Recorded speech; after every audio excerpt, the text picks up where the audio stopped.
हाय foodies, कसे आहात? आपण आता रवा भाजून घेतलेला आहे, कांदा चिरून घेतलेला आहे, कोथिंबीर, कढीपत्ता आणि थोडंसं तेल घ्यायचं, त्याच्यामध्ये मोहरी टाकायची आहे आणि बडीशेप टाकायची आहे। तर तेल चांगल्या प्रकारे तापलेलं आहे आणि तडतड असा आवाज येतो। तर हे चांगल्या प्रकारे भाजल्यानंतर त्याच्यामध्ये हिरवी मिरची चिरलेली आणि कढीपत्ता टाकून घ्यायचा आहे आणि त्यानंतर एकदम बारीक चिरलेला कांदा जो आहे तो पण त्याच्यामध्ये मिक्स करायचा आहे आणि सर्व ढवळून घ्यायचं आहे, परतवून घ्यायचं आहे।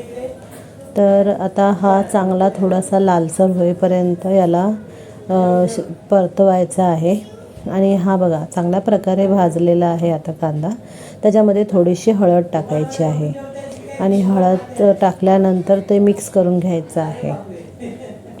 तर आता बघा चांगल्या प्रकारे मिक्स झालेली आहे, हळद भाजून झालेली आहे, त्याला चांगला पिवळा कलर आलेला आहे। त्यानंतर आपण त्याच्यामध्ये थोडंसं पाणी घ्यायचं आहे, म्हणजे तुम्ही 1 वाटी घेतलं तर त्याच्यात 2-4 पटीने पाणी घ्यायचं आहे। त्याच्यामध्ये मीठ टाकायचं आहे आणि चांगली उकळी येऊन द्यायची आहे आणि जो भाजलेला रवा आहे तो त्याच्यामध्ये मिक्स करायचा आहे, पण थोडं थोडं टाकून मिक्स करायचं आहे, नाहीतर त्याच्या गाठी जमतील, गोळे होतील त्यांचे। तर हा कसा आहे की तुम्ही थोडा थोडा टाकलात तर तो सुटसुटीत होतो। आणि बघा तुम्ही, हा झालेला आहे पिवळा रवा रेडी। उपमा, पिवळा उपमा, नेहमी व्हाईट उपमा खातो आपण, तर हा आहे पिवळा उपमा।